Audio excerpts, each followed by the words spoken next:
Bonjour tout le monde, je m'appelle Michel Angelier et soyez les bienvenus à l'entrevue. Une émission hebdomadaire qui, je l'espère, va continuer de vous informer, de vous outiller et qui sait peut-être de vous aider à mieux saisir les différents enjeux auxquels nous sommes et serons confrontés. D'ailleurs, j'en profite, ainsi que l'équipe de Télévac, pour vous souhaiter à nouveau une excellente année 2023. Quand une ville mono-industrielle perd son industrie, l'impact est majeur. Il y a à peu près 23 ans, la ville de Chandler vivait son pire cauchemar. L'usine de pâte et papier, la Gaspésia, fermait définitivement ses portes. Depuis Mont-Amalan, la ville se relève, la ville fonce et se positionne davantage vers le développement touristique. Alors, pour ce premier rendez-vous de 2023 et pour parler des divers projets qui se passent à Chandler, nous recevons donc son maire, M. Gilles Darèche. Bonjour, M. Darèche. Bonjour, M. Angelier. Merci beaucoup d'avoir accepté notre invitation et bienvenue à l'entrevue. Bien, ça me fait plaisir d'être là pour représenter ma ville et ses citoyens qui en font partie, finalement. Moi, de reparler de tout ça, comme je suis né à Chandler, j'ai grandi un peu à Chandler, ça me fait encore un petit peu mal de parler de ça. Hein? C'est une période noire. Hein? Bien, ça a été une dure période pour la ville de Chandler, évidemment. On était mono-industriel, une industrie majeure qui était Gaspésia. Beaucoup de gens gagnaient leur vie là depuis des années, des familles, évidemment, qui, du jour au lendemain, ont perdu tout revenu. Et malheureusement, ça a été très difficile moralement pour les gens. Et ça a été une période noire pour la ville de Chandler, définitivement. Ah oui, puis encore aujourd'hui, on voit les effets. Bref, avant d'arriver à la mairie, il y a eu un certain parcours politique. Pouvez-vous nous en faire un petit peu le résumé là, pour qu'on comprenne bien? Bien, moi, j'ai entamé en 2021 ma 13e année au niveau politique. J'ai fait 4 ans où j'étais maire de Saint-François-de-Pabeau. Juste avant les fusions, on arrivait à fusion avec ce dernier mandat comme maire-là. Okay. Ensuite de ça, 4 ans à la ville de Port-Daniel-Gascon comme conseiller. Et 4 ans à Chandler ensuite après comme conseiller également. Puis depuis l'année passée, bien maire de la ville de Chandler. OK, un grand pas. Oui, absolument. Grand pas. Mais quand on fait justement le choix de se présenter à la mairie, c'était quoi votre objectif de départ? C'était quoi le principal objectif que vous aviez en tête quand vous avez fait le choix de vous présenter? Bien, écoutez, moi, j'ai toujours aimé la politique, j'étais près de ça. Puis, écoutez, j'ai à cœur ma ville, je l'aime ma ville. Je trouve qu'on a une super de belle ville.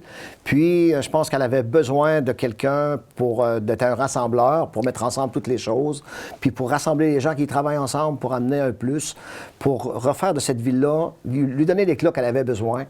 Puis la fierté qu'elle avait besoin, puis de travailler dans la transparence, dans l'honnêteté, puis tout ça. Puis je pense que j'avais ces qualités-là.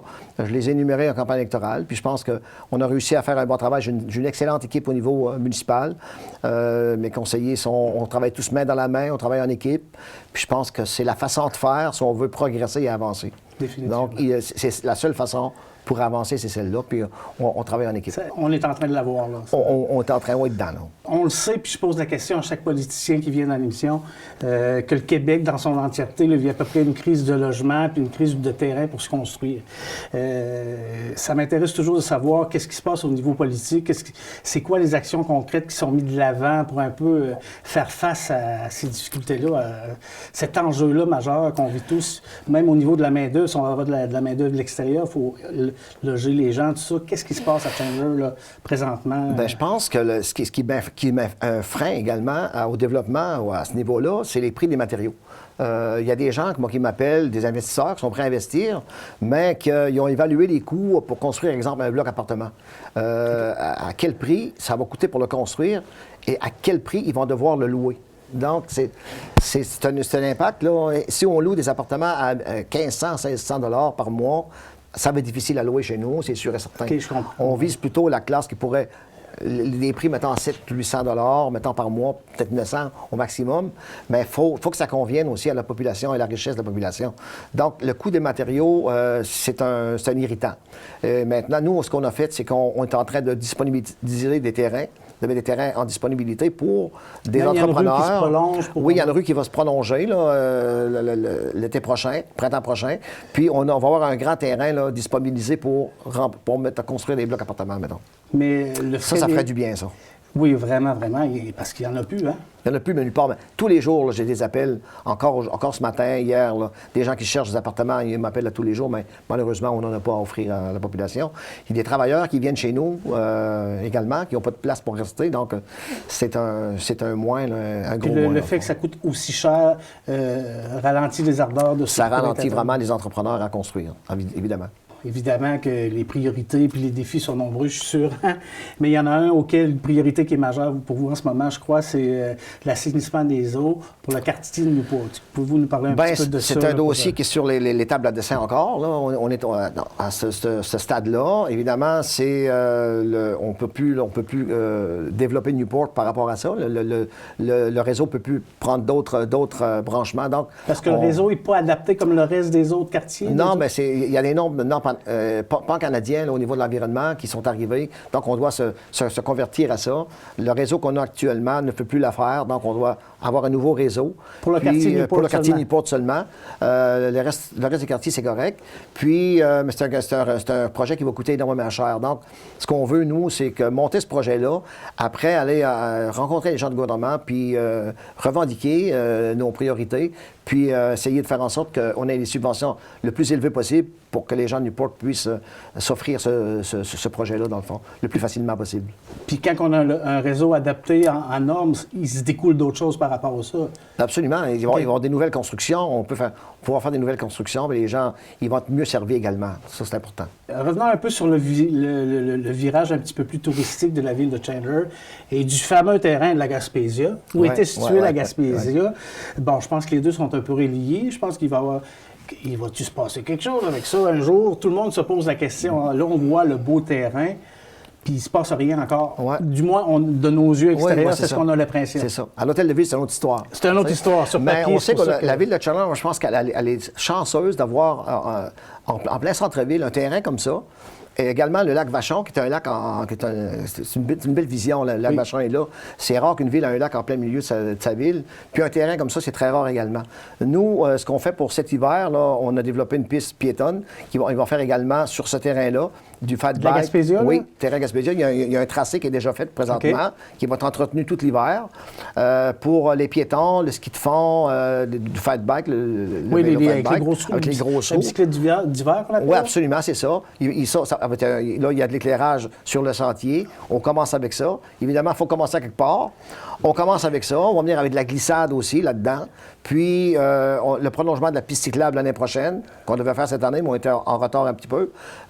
Prolongement de la piste cyclable. Puis après ça, bien, on va mettre d'autres choses. La Seine devrait un jour s'en aller de ce côté-là également, la Seine-Rona. Pour avoir des plus gros spectacles et tout ça. Donc, on commence là, ça prend un commencement. Puis on s'en va vers ça. On s'en va vers un terrain là, développé avec de la verdure, avec des arbres, des bancs de parc, puis tout ça, pour faire quelque chose de beau. Là. Parce que je marchais l'autre fois, puis j'ai regardé la vue, c'est complètement... Ah, c'est extraordinaire. On dirait que des fois, le moulin, psychologiquement, on le voit encore, mais quand on va au-delà de ça, ce qu'on voit, c'est de toute beauté. Ah non, on voit la mer, puis le côté du chenal à Chandler, là, ça va de toute beauté. Ça va se marier ensemble, ça va être super beau. Là. Puis le circuit des bâtisseurs, la passerelle, tout ça est inclus dans toute cette... C'est là-dedans également, c'est un attrait de plus, Nova Limina et toutes ces choses-là. J'ai oublié aussi la vente de la marina. La marina de Chandler vient d'être vendue à des gens d'ici, à des gens de chez nous, qui vont le développer, la marina. Eux, là, ils vont faire quelque chose de très beau. Des festivals, de la restauration et toutes sortes de choses. Et surtout que c'est le fun, c'est des gens de chez nous qui l'ont en leur possession. Donc, ça reste aux gens de Chandler, puis pour nos gens de Chandler. Donc, c'est le fun pour ça. Qu'il va se passer de quoi cet été, très intéressant. Sur déjà, dans la bâtisse à travailler déjà. Ah, ben mon Dieu, c'est un tout de plus, oui. C'est inspirant, tout ça. Autre sujet aussi que les gens se posent beaucoup de questions, dont moi, parce que mon père est hébergé à la Villa Pabot, au CHSLD. On voit on entend parler d'un agrandissement, on voit les clôtures là, qui s'installent de plus en plus.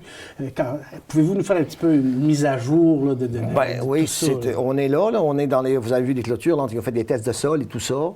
Puis le projet est très avancé. On a des rencontres souvent avec les gens du ministère, les gens qui s'occupent de M. Harris Cloutier, qui s'occupent du projet. Et on est en train de mettre en place, là, nous autres, on a offert un terrain, on a donné un terrain pour que ça se fasse. Donc, c'est notre collaboration. Un peu de prolongement sur le parc des souvenirs. Sur le parc des souvenirs, il y aura une prolongation, un agrandissement dans ce coin-là. Je pense que ça va être 31 ou 32 chambres là, dans ce coin-là. On va rapatrier les gens du département 400 pour les amener là. Dans le fond, tous nos aînés vont être dans le même édifice, puis les services vont se marier ensemble, ça va être extraordinaire. Puis, écoutez, c'est un plus. C'est le fun que nos... Parce qu'en avant, on avait là, des gens qui habitaient à Villa-Pabot, d'autres au 400. Là, ils vont être ensemble, les services vont être à la même place, puis ça va être le fun. C'est un projet de 71 millions en passant, c'est un gros projet qui s'en vient, puis il va se réaliser, ça c'est sûr. D'après vous, la première pelletée de terre... Des travaux, probablement ce printemps, là, il va y avoir des travaux de fait déjà là, en 2023. Là. Ça va donner un nouveau souffle aussi. Absolument. Puis, Chandler va devenir un peu comme un épicentre là, au niveau de, des la bons gériatrie. services. Puis, ça. Puis on sait déjà, pour avoir des gens qui sont hébergés là de ma famille, et toi aussi également, qu'il y a un service extraordinaire. La Villa-Pabot, écoute, Il ne faut pas se fier à ce qu'on voit aux nouvelles des grandes villes. Absolument pas. Chez nous, c'est ici. pas ça qui se passe. Non. Les intervenants sont magnifiques, sont près des gens, Puis c'est pas rare de voir quelqu'un qui est en train de flatter les cheveux de quelqu'un ou de lui brosser les cheveux. Puis c'est beau de voir ça. Puis comme prochain aidant aussi, je reçois beaucoup de support aussi. Il y a des gens là qui sont là pour nous soutenir aussi. Ce sont des professionnels qui sont là. Oui, c'est vraiment quelque chose de bien pour la ville de Chandler. Bon, plein de sujets intéressants. Un que j'aimerais aborder avec vous, c'est dans le fond, je me doute à peu près là, que pour vous, d'être près, la proximité avec les citoyens. C'est ma façon de faire. On se connaît un petit peu dans la vie, il faut le dire. Là. C'est important pour vous. Et je sais aussi que vous avez été éducateur spécialisé pendant combien d'années après? Je dirais une trentaine d'années, pas loin. 30 ans? J'ai travaillé dans des écoles, CLSC, Villa-Pabot, en organisme communautaire. Et j'ai fini ma carrière au Centre de réadaptation de la justice de la Gaspésie. Puis, mais c'est sûr que c'est une façon de faire. Ça influence un peu le politicien. Absolument. C'est de la relation d'aide. Hein? C'est de la relation d'aide. On disait ça cette semaine. Moi, je vois ça comme de la relation d'aide parce que quand on va là-dedans, c'est qu'on est préoccupé par le besoin des gens. On veut aider les gens, on veut que les gens soient bien, on veut que les gens soient bien servis. Puis je pense que c'est ça de la relation d'aide, comme qu'on l'a fait dans notre profession. C'est ce qui m'inspire. Puis je pense que les gens ont besoin de quelqu'un de confiance. Puis à l'écoute. Moi, c'est ce que je fais. Ma façon de faire, c'est celle-là. Je reçois des gens à l'hôtel de ville à tous les jours. Encore ce matin, hier j'en ai rencontré, mais c'est tous les jours. Les gens viennent me voir, puis mon bureau est accessible. Je suis toujours là pour commencer tous les jours. Puis ils viennent, puis ils me demandent de me rencontrer, puis la porte est ouverte à tout le monde. Fait que comme programme de retraite, disons que ça a changé en cours de route. Oui, mais c'est ça, ça a changé un petit peu. C'est justement l'opportunité de la retraite qui a permis... Oui, mais c'est ça a comme bien arrivé, ça s'est bien marié ensemble. Puis j'arrivais à la retraite, donc le timing était bon. Le timing était bon. Puis j'adore ça aussi. Il faut dire que j'aime la politique, j'aime ça. Puis j'aime être près des gens. Puis ma façon de faire fait en sorte que les gens, quand ils sortent de mon bureau, on a réglé le problème. Puis ils n'ont pas besoin de venir chialer à l'Assemblée du mois ou comme ça se fait ailleurs. Le problème, on le règle là. Les gens sont disponibles. S'il y a un problème au niveau de la taxation, les gens sont à l'hôtel de ville. S'il y a un problème au niveau d'urbanisme, les gens sont là. Donc, c'est facile de régler des problèmes quand on est là. Moi, c'est ma façon de faire, puis je pense que c'est apprécié des gens. Vous êtes facile d'accès. Absolument. Toujours près des gens, à l'écoute. Déjà, quand on se sent écouter, on le sait que, comme intervenant, ça fait toute la différence. Fait que... la politique municipale, c'est une politique qu'on est très près de notre monde. Hein? Faut être accessible. Surtout en région encore plus, parce qu'on connaît à peu près tout le monde. C'est pas rare que moi, je suis en train de dîner chez nous, puis ça cogne à ma porte. J'imagine. Parce que, puis il rentre, puis il me demande un permis. J'ai pas eu mon permis encore, je vais m'occuper de ça après-midi. C'est pas rare de voir ça. C'est pas rare d'être à l'épicerie, puis arrêter de pousser mon panier parce que quelqu'un me demande quelque chose. Mais c'est régulier comme ça. Ça, vous vivez bien avec ça? J'ai pas de problème avec ça, moi. J'ai pas de problème avec ça. Ça fait partie du mandat que j'ai pris. Puis je sais qu'en Gaspésie, ça se passe comme ça. Je sais que chez nous, dans des petites villes, ça se passe comme ça. Donc, il faut accepter cette façon de faire-là, puis ça me convient grandement. Bien, merci beaucoup d'avoir accepté notre invitation, d'avoir fait l'entrevue. Ça fait plaisir. Moi, je trouve que ça nous... Tu vois, il y a des choses qu'on ne sait pas, puis c'est bien de l'entendre, ça donne un peu comme l'espoir, fait que c'est important. Fait que si les gens veulent communiquer avec vous, qu'ils ne se gênent pas, vous êtes là, disponible pour eux. Puis... 5 jours semaine, je suis là, il n'y a pas de problème. Excellent. Très disponible. Merci infiniment, M. Darès. Ça fait grandement plaisir. Merci à vous. Voilà, c'est déjà fini. Comme d'habitude, ça passe trop vite. Merci de nous avoir écoutés. Puis merci particulier à notre invité, M. Gilles Larèche, qui est maire pour la ville de Chandler. La semaine prochaine, avec Mme Suzanne Bourgette, nous allons parler un petit peu des personnes aînées, bien sûr, de la proche aidance, de la Société Alzheimer et de janvier, qui est le mois de la sensibilisation à la maladie d'Alzheimer. Alors, un beau programme nous attend. Sur ce, tout le monde, une excellente semaine à vous. À la semaine prochaine.